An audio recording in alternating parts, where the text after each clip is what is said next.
The following presentation was delivered at the Canadian Cyber Threat Exchange in late August 2018, and I would like to thank the CCTX for inviting me in to talk about the Nist Cybersecurity Framework.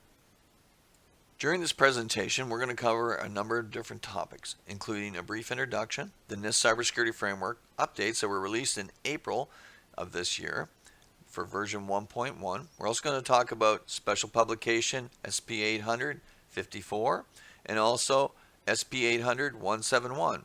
We're going to talk about the implementation tiers, the implementation strategy, additional considerations, and concluding remarks.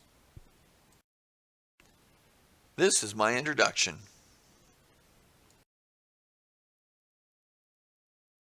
Welcome to the presentation. I have 29 years of experience in IMIT. My name is Mark Bernard. Most of my training came at IBM Big Blue, where I also worked for 2 years on the red team, attacking offshore assets. I've also taught in college as a professor of applied science in systems engineering. I have over 800,000 shares in 147 countries, and I have multiple certifications.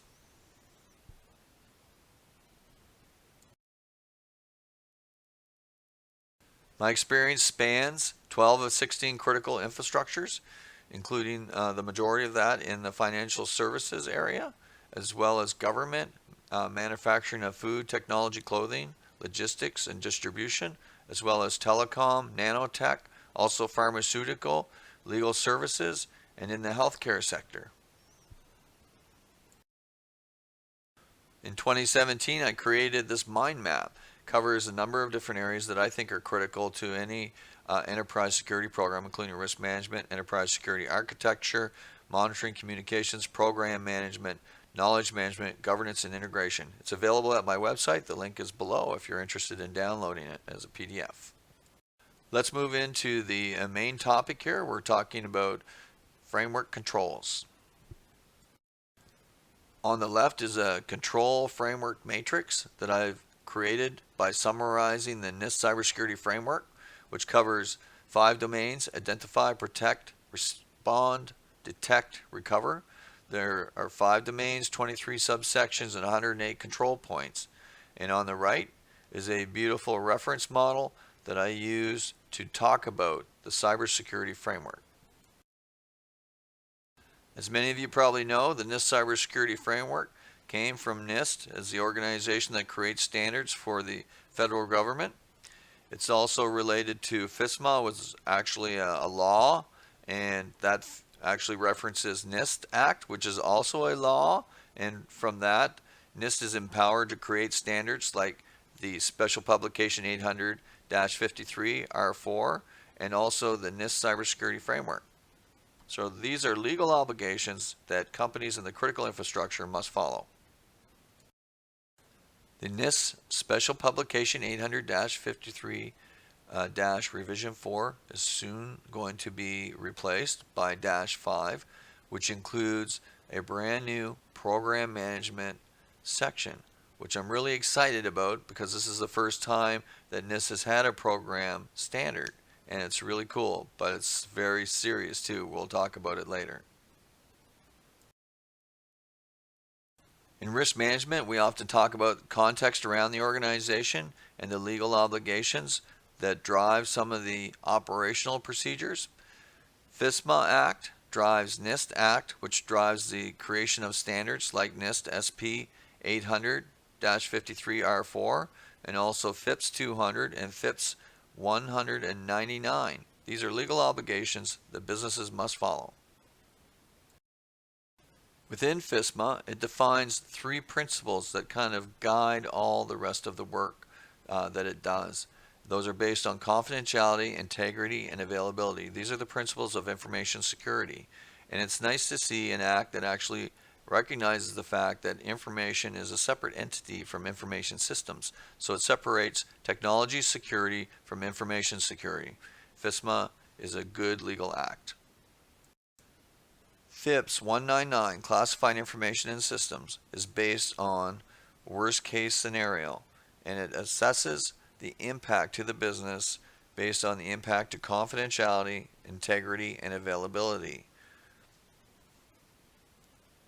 Nist Special Publication 800-53-4 covers a number of controls. As you can see in this control matrix, it summarizes 909 control points that cover access control, awareness and training, audit and accountability, security assessment and authorization, configuration management, contingency planning, identification and authentication, incident response, maintenance controls, media protection controls, physical and environmental protection controls, planning controls, personal security controls, risk assessment controls, also system and service acquisition controls, system and communication protection controls, system and information integrity controls. On this slide, I've presented two control matrices. One is for the Nist Special Publication 800-171 Revision 1, just recently released, for the protection of controlled unclassified information in non-federal information systems and organizations. And it's mapped to the Nist Cybersecurity Framework Version 1, Release 1. As you can see at the bottom, both control frameworks have very similar control numbers. The 171, if you look at the subtopics within it, looks very much like the typical information security framework, covering access control, awareness and training, audit, accountability, configuration management, identification, authentication, incident response, maintenance, media protection, personnel security, physical security, risk assessments, security and communications protection, and systems and information integrity. On the right, the Nist Cybersecurity Framework covers 5 domains. Under Identify, we have asset management, business environment, governance, risk assessment, risk management strategy, supply chain management, which is new. And under Protect, we have identity management, authentication, access control, awareness and training, data security, information protection, processes and procedures, maintenance, and protective technology. Under Detect, we have anomalies and events, security, continuous monitoring, detection processes. Under Respond, we have response planning, communication analysis, mitigation, and improvements. And under Recovery, we have recovery planning, improvements, and communication planning. I hope that you're not getting tired of the legal obligation angle, because it is important. Of the 5 general areas within enterprise risk management, compliance management is one of the biggest concerns for senior managers. Recently in the US, they created a new security standard for federal systems that helps to protect the cloud, and it's called Fedramp. You may have already heard of it, but if you haven't, you should look it up and research it a bit. Fedramp refers to FISMA. FISMA refers to Nist. And Nist, of course, has a number of standards that need to be applied, including 800-53-4, FIPS 200, and FIPS 199. Next, we're going to be talking about Nist Cybersecurity Framework 1.1 and the changes that have happened. The domains that have not been affected by these changes include detection and recovery. Supply chain is a net new set of controls that have been added under Identify, and we're going to talk about this more. There are 5 new controls added to Identify under ID.SC for supply chain management. They include SC1, cyber supply chain risk management processes are identified, established, assessed, managed, and agreed to by organizational stakeholders. Number 2, SC2, suppliers and third-party partners of information systems, components, and services are identified, prioritized, and assessed using a cyber supply chain risk management process. Number 3, SC3, contracts with suppliers and third-party partners are used to implement appropriate measures designed to meet the objectives of the organization's cybersecurity program and cyber supply chain risk management plan. SC4, suppliers and third-party partners are routinely assessed using audits, test results, or other forms of evaluations to confirm they are meeting their contractual obligations. SC5, response and recovery planning and testing are conducted with suppliers and third-party providers. I can tell you that based on my own experience as a manager of assessment and compliance reporting with BC government, I had over 19 ministries to regularly assess compliance with the information security standard. It was an automated process eventually, but not at the beginning. Also, as the director for the Morgan Stanley security program on behalf of NTT, we use security architecture as a way to assess compliance. And when I worked with IBM on the red team, our form of compliance assessment was to do ethical hacking against the other companies to ensure that their security standards were up to par, even though they may have said they were. The next set of updates affects the domain protect and identity management and authentication. Under the domain protect in the subsection, identity management, authentication, and access control, PRAC, there are two new controls. AC6, identities are proofed and bound to credentials and asserted to in interactions. AC7, users' devices and other assets are authenticated. Single-factor authentication, multiple-factor authentication, commensurate with the risk of the interaction. A little later on, we're going to talk about the 4 tiers used during the implementation of Nist Cybersecurity Framework. But based on the controls that we're seeing here, we're looking at a high level of maturity required by the organization. They need to implement an IDIM, which is an automated system, and also a NAC. The next control that's added is under Data Security, PRDS. It's PRDS-8. Integrity checking mechanisms are used to verify hardware integrity. It requires a high level of maturity within your infrastructure and your architecture of your network in order to be able to verify the integrity of devices. It's an automated function. It would be like a level 5 on a maturity model. The next control, new control, is under Protective Technology, PR.PT, and it's PR.PT-5. Mechanisms such as fail-safes, load balancers, hot swappable devices are implemented to achieve resilience requirements in normal and adverse situations. Most networks today that are modern already have these devices in place. Now we're going to switch gears a little bit to give you a little context, and we're going to look under the domain protect, PR, and just to see what other controls are in there that AC-6 were added to and AC-7. PRAC-1 talks about identities and credentials are issued, managed, and verified and revoked and audited for authorized devices, users, and processes. This is talking about devices as in NACs and people as in identity and access management. Those are the type of controls required here. Number 2, PR.AC-2, physical access to assets is managed and protected. This normally happens when you have a physical security plan in process, but you also need to have an asset management process. Number 3, remote access is managed. This is not something that's new to most of us, as most people work from remote now. Number 4, PR.AC-4, access permissions are managed, incorporating the principles of least privilege and separation of duties. This requires security architecture and planning in advance. The next one is PR.AC-5, network integrity is protected, incorporating network segmentation where appropriate. Again, security architecture is required, likely a risk assessment that drove the security changes in the architecture or segmentation. A lot of planning has to go into this. The integrity of the network can be automated to a degree, but the segmentation is a security architecture role for sure. So then we get back to the 2 new controls, PRAC-6 and PRAC-7.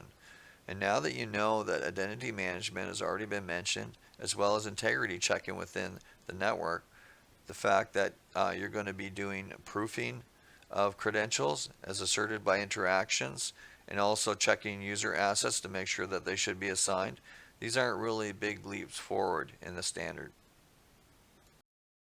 Now we're going to look at the changes under Protect PR and under Data Security, the subsection PR.DS. You can see that one new control, PRDS-8, integrity checking mechanisms, was added to the very bottom. However, before that was added, we already had PRDS 1, data at rest is protected, PRDS-2, data in transit is protected. These are talking about adding encryption to your network and your disks. PRDS-3, assets are formally managed throughout removal, transfer, and disposition. This is about the life cycle of assets. You need an asset management system in order to automate this process. PR.DS-4, adequate capacity to ensure availability is maintained. This obviously ties into the cloud and the elasticity of the cloud, but also into formal capacity management, which comes from the ITIL world. Actually, it's been around for over 2 decades already. Nothing new. Next is PRDS-5, protections against data leaks are implemented. This is endpoint protection. Some organizations already have this in place. This is another layer of control that probably fits very nicely with the NAC and your IDEM. PR.DS-6, integrity checking mechanisms are used to verify software, firmware, and information integrity. And this is more important now with the type of threats as they become more sophisticated. Finally, PR.DS-7, the development and testing environments are separated from the production environment. This ties into segmentation within the networks, and it's something that we've been trying to practice for a very, very, very long time. Now you have the context for the new control, PR.DS-8.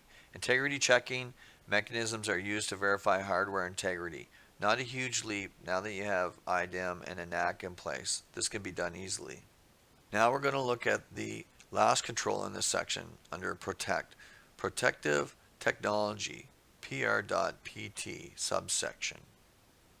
Under PR.PT-1, we have audit log records are determined, documented, implemented, and reviewed in accordance with the policy. Under PR.PT-2, we have removable media is protected and its use restricted in accordance with the policies. Under PR.PT-3, the principle of least functionality is incorporated by configuring systems to provide only essential capabilities. This is a security architecture and design solution that we've been doing for a long time to restrict user access. The next control is PR.PT-4, communications and control networks are protected. And this is something that's probably already been addressed because if you recall earlier, we talked about encrypting communication channels to ensure that the data flow is protected. Now you have the context for the new control, PR.PT-5. Mechanisms, e.g. fail-safes, load balancing, hot swappable, are implemented to achieve resilience requirements in normal and adverse situations. This is nothing new. Most modern networks already have this stuff in place or they wouldn't operate properly. The next new control area we're going to talk about is under the domain response and under the subtopic analysis. The new control is RS.AN-5. Processes are established to receive, analyze, and respond to vulnerabilities disclosed to the organization from internal or external sources. This ties into public and private partnerships as well as threat intelligence. Very smart control to have. Now let's add a little context to that new control insertion. Under the subtopic analysis RS.AN, we have RS.AN1. Notifications from detection systems are investigated. Under RS.AN-2, the impact of an incident is understood. And under RS.AN-3, forensics are performed. And under RS.AN4, incidents are categorized consistent with response plans. This section definitely touches on a lot of the points within an incident handling process, from monitoring and notifications to taking action, including forensics. And now they are adding the integration with threat intelligence systems external to the organization, and as well there will be shared outbound threat intelligence as part of the public and private partnerships program.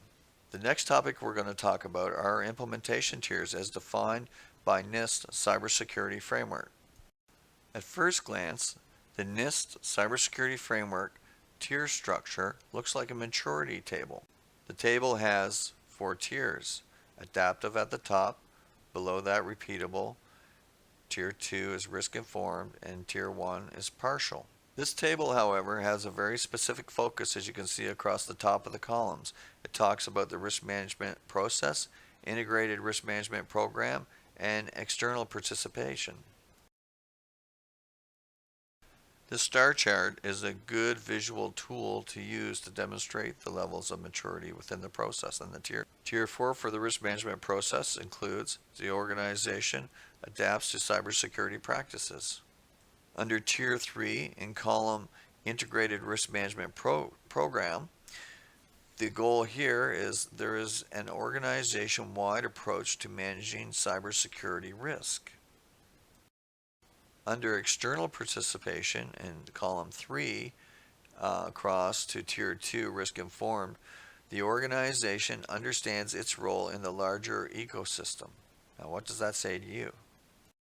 For me, working in both government and the commercial sector, this chart looks a lot like it's specifically geared toward the government, because government ministries and entities within the government have codependencies, both upstream and downstream, and knowing your place in that stream would be important to a government agency. Now we're going to add a little context to the discussion. I'm going to review the upper end of each tier and the lower end, and the first one that we're going to look at is risk management.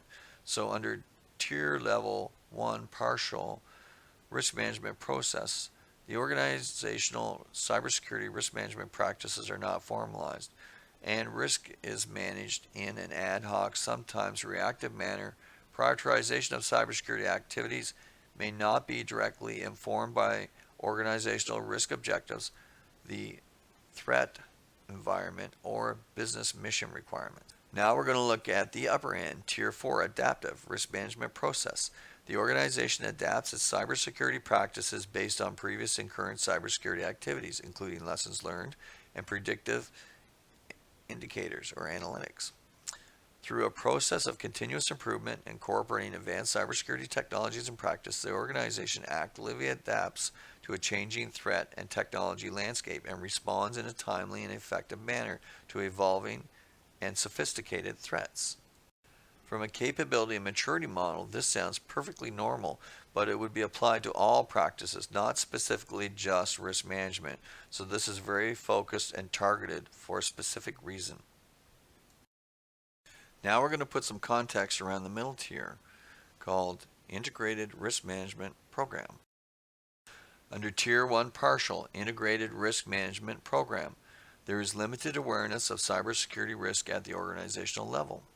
The organization implements cybersecurity risk management on an irregular, case-by-case basis due to varied experience or information gained from outside sources. The organization may not have processes that enable cybersecurity information to be shared within the organization.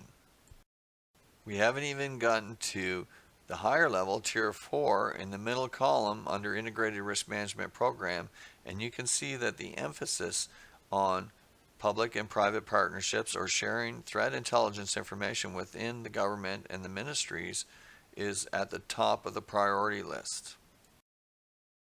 Under Tier 4, Adaptive, with the Integrated Risk Management Program, there is an organization-wide approach to managing cybersecurity risks that uses risk-informed policies, processes, and procedures to address potential cybersecurity events. The relationship between cybersecurity risk and organizational objectives is clearly understood and considered when making decisions.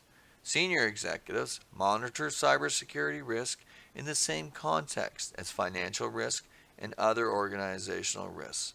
The organizational budget is based on an understanding of the current and predicted risk environment and risk tolerance. Business units implement executive vision and analyze system-level risks in the context of the organizational risk. Cybersecurity risk management is part of the organizational culture and evolves from an awareness of previous activities and continuous awareness of activities on their systems and networks. The organization can quickly and efficiently account for changes to business mission objectives and how risk is approached and communicated. So far, the first two columns have really hit the nail on the head when it comes to risk management and its importance within every organization as a decision tool and a communication tool.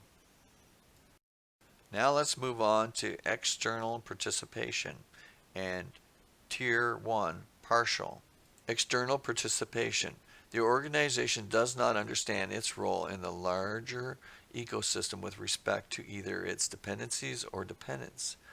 The organization does not collaborate or receive information, i.e., or e.g. rather, threat intelligence, best practices, technologies from other entities, e.g. buyers, suppliers, dependencies, dependents, ISOs, researchers, governments, nor does it share information. The organization is generally unaware of the cyber supply chain risks of the products or services it provides and that it uses. Moving along to Tier 4, adaptive. External participation. The organization understands its role, dependencies, and dependents in the larger ecosystem and contributes to the community's broader understanding of risks. It receives and generates and reviews prioritized information that informs continuous analysis of its risks as the threats and technology landscape evolve. The organization shares that information internally and externally with other collaborators. The organization uses real-time or near real-time information to understand and constantly act upon cyber supply chain risks associated with the products and services it provides and that it uses.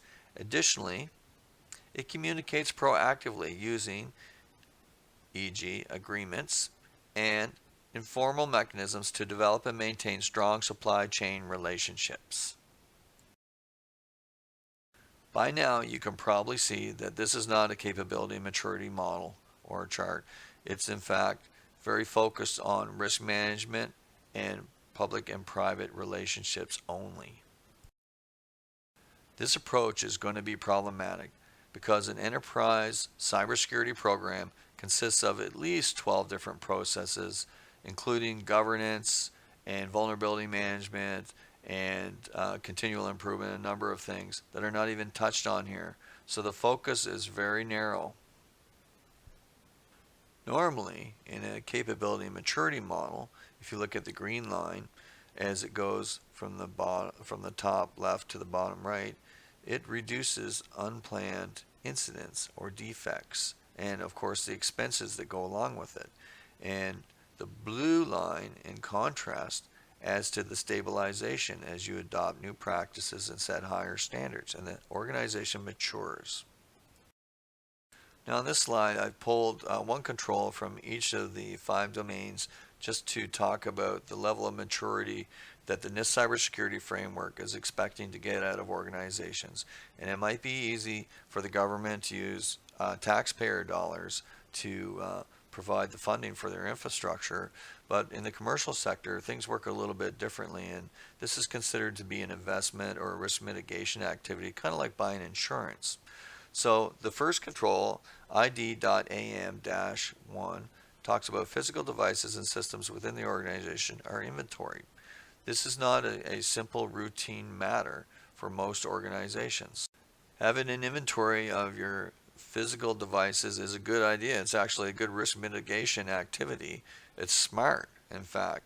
If you have adopted ITIL and you have a configuration management database, you probably already have a list of your physical assets because they get purchased and inventoried and they get configured and changed, and you probably have some rather detailed records about it. So it's a good thing to have for sure.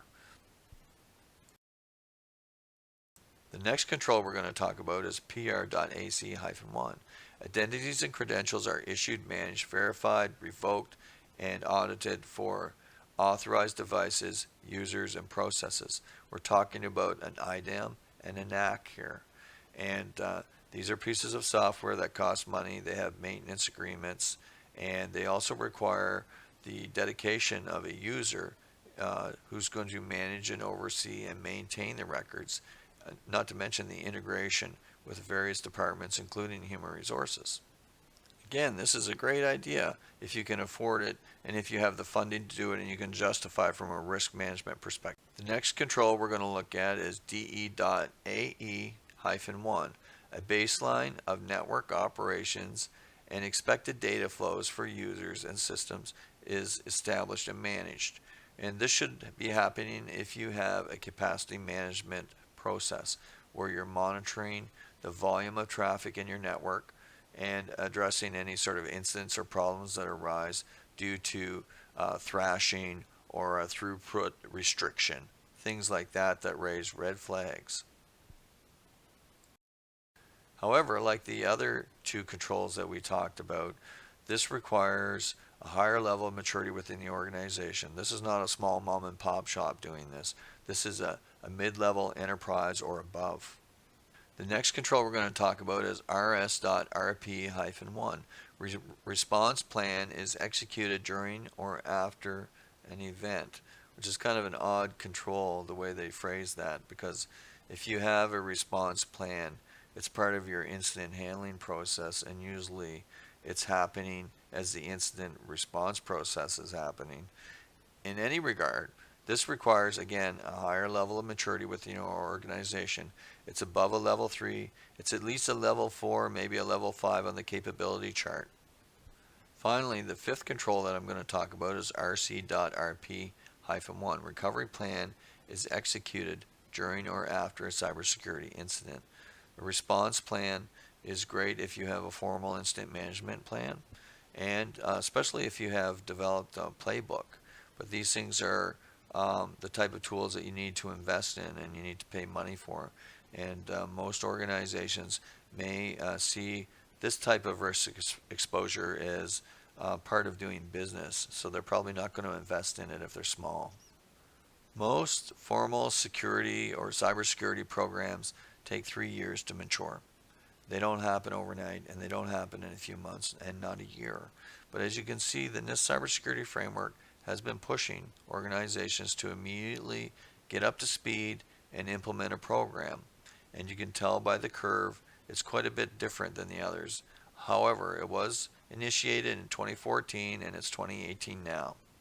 There are undoubtedly thousands of businesses that are not even scratching the surface on the Nist CSF. The next topic and the last topic we're going to talk about is the implementation strategy as defined by Nist CSF.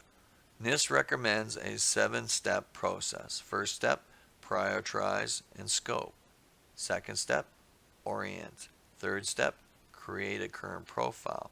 Fourth step, conduct a risk assessment. Fifth step, create a target profile. This is where the star chart would come in handy, actually, and those 3 columns that we talked about for risk management and integrated risk management. Step 6, determine, analyze, and prioritize gaps. Step 7, implement an action plan. Sounds pretty straightforward. Now let's compare that implementation strategy to one that we would recommend at Secure Knowledge Management. At Secure Knowledge Management, we don't theorize about this sort of stuff. We actually do it for a living. So here's our approach, and it's a 10-step approach, okay? So we talk about establishing a scope, whether it's narrow or wide. Narrow would help you get quick wins, improve, the confidence of the management team so that you could take on more of the implementation process. You got to create a conformity matrix. You got to map all the current processes and the process gaps so that you know what to address and prioritize. You got to create a list of assets, whether it's a formal system or whether it's just an Excel spreadsheet. You need to do that. You also need to understand the context of the organization and create a list of all the legal obligations that the organization has to comply with. The next step is step 5, create, document, and record registry. You need to know what documentation needs to be captured and controlled. You also need to know what records need to be kept as part of the evidence, or perhaps it facilitates the process, such as incident management or investigations. Step 6, conduct a risk assessment and take on a risk treatment plan. So from the risk assessment come risks that need to be treated. So how are you going to do that? You need to have a governance committee already in place as well. Step 7, create and execute a communication strategy. In our opinion, half the solution requires at least 30% of your time in order to properly develop communications and share it with your staff in order to move the process along and mature it for the organization. Step 8, establish an internal audit process, because you need somebody who's independent from the cybersecurity program to be able to verify and validate what you're doing, again, to add some assurance to the senior management team that you're on the right track and that you're not just wasting time or disrupting the culture. Step 9, establish performance metrics so that the governance committee can again monitor the performance of the cybersecurity program and respond to any sort of situations that might rise where they need to jump in and help out. Finally, step 10, if you're coming in as a consultant and helping an organization, it's time to close the project and hand over the reins of the program. This requires knowledge transfer of operational control, and you need to understand what type of knowledge needs to be transferred in order to empower the management team to take over once you leave. And as we wind down this presentation, we're going to talk about additional considerations. Special Publication 800-171 for controlled unclassified information and non-federal information systems and organizations is not just a standard for U.S. companies. It's also a standard for companies that manufacture parts for U.S. government. I am not a big fan of PCI, but I did come across PCI CPP when doing a project, and it's an excellent example of the integration between logical security and physical security in case you're thinking of combining those two areas. 1,287 control points. Very well done. Where would I be if I didn't mention Old Faithful ISO 27001 matrix? Includes management controls, 148 mandatory controls, and then a number of discretionary controls, 113 discretionary controls that can be risk justified in or out of scope. It is the world's #1 information security framework. Of course, we've already gone over the framework matrix on the right hand side. It does push maturity fast and hard. It's the Nist Cybersecurity Framework. Look at the control number totals, 108 control points versus the 261 with ISO. Big difference is, though, there's no management system clearly defined in the Nist Cybersecurity Framework. Again, you can compare ISO 27001 to the Nist Special Publication 800-53-4. Very different standards. You can see ISO 27001 covers mandatory and discretionary controls, 261 is the total, while 800-53-4 covers 909. And there's probably going to be a lot more controls coming out in the next release, which is due very soon. That will be 800-53 revision 5. How can secure knowledge management help you with your cybersecurity program? Well, with all my experience, I had a vision for a company, and that's why I started Secure Knowledge Management Incorporated. Not just any kind of company, but a security company that would help the middle to small size businesses. Now, in this vision, I see 4 buckets of services that we can possibly provide to small business.